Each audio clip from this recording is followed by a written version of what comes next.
G'day and welcome to another episode of Sidekick TV. Thanks for watching this episode again.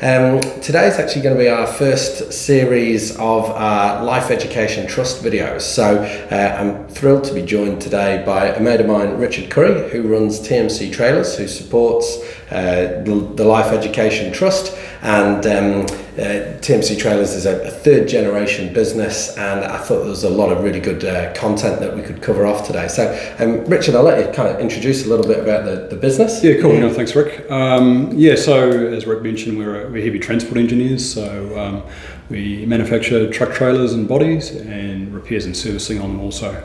So we're located in Auckland, Hamilton and Christchurch.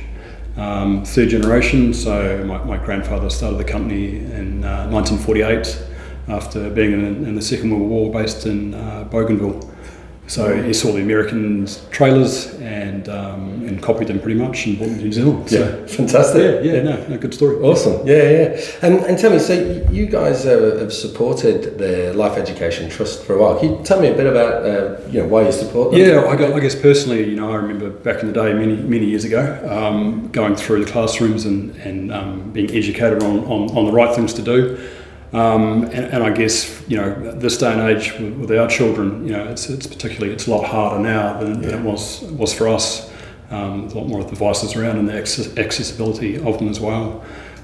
So we've been involved with supporting life education for some time now. So it's a great cause. You said you built a trailer? We built some mobile classrooms before, and also refurbished quite a few of them as well. So, and it's like you say, all the devices that are available now and all these other things. There are some brand new challenges that are really affecting kids, and the truth of it is, I know a lot of this, you expect support starts at home, but actually we didn't go through it. We didn't go through what's going to happen with a smartphone when you're 11 years old. Exactly, the bullying and everything as well. So it's certainly a difficult time for kids, isn't it? Now? Yeah. We got lucky, weren't we? So yeah, totally. Thank God we're old, eh? Yeah, exactly. Actually, a few benefits, doesn't it? So. Excellent. Well, look, some of the, having known your business for a number of years, I know that there's a lot of things and a lot of aspects in your business that how it affects you will also affect a lot of the small businesses that follow us and watch these videos.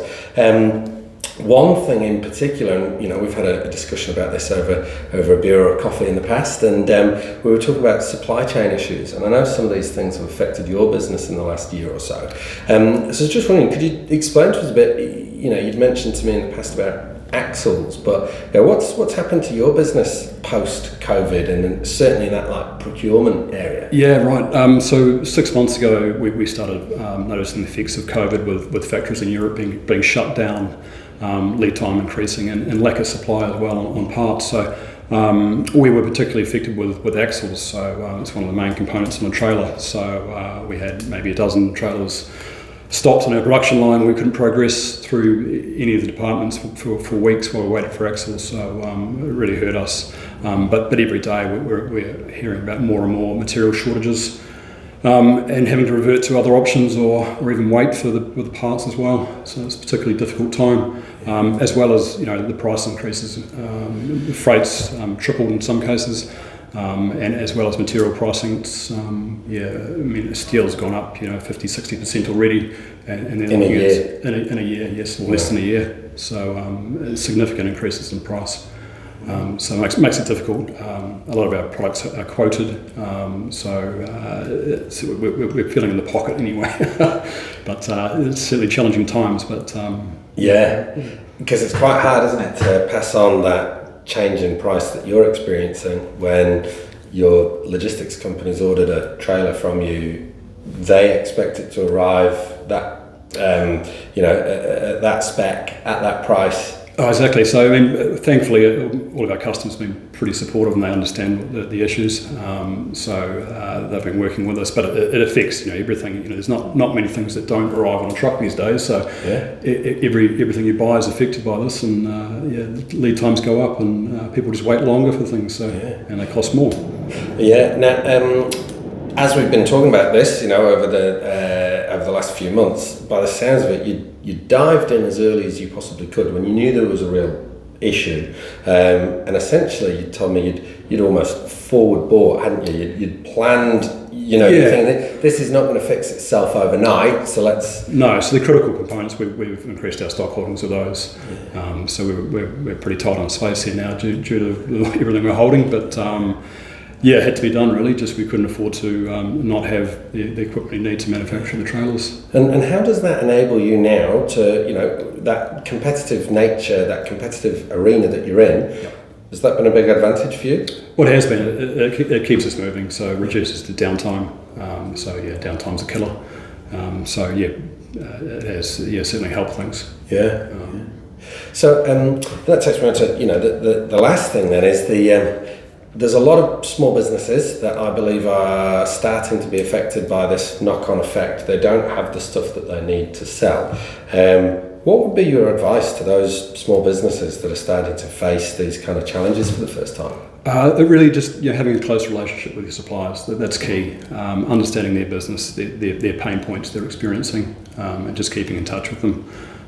The closer the relationship, the better you'll both be. So we can't emphasise that enough. Yeah, it was actually something that David Bell had said on a previous video of ours, was just like, you need to be your suppliers now, you need to be their best friends. Used to be customers. Exactly. Exactly. But now we're kind of greasing things up the other way, aren't we? Oh yeah, definitely. No, so no, it's certainly key. And we've got a lot of good suppliers. We've had long-term relationships with too, so it makes a difference there. Yeah, wow, no, fascinating. And that's it. It's a bit. I'm seeing it's actually a real pivotal shift in what a lot of certainly manufacturing businesses are needing to do right now. Yeah. Oh, definitely. Yeah, perfect. No, thank you so much for that, Richard. That's really awesome. You're welcome. And look, we'll be doing a few of these videos around the Life Education Trust, because as hopefully you'll all be aware, I'm doing a monstrous run in just a couple of months' time, where I'm looking to raise money as the Life Education Trust in Canterbury is looking to grow by another classroom,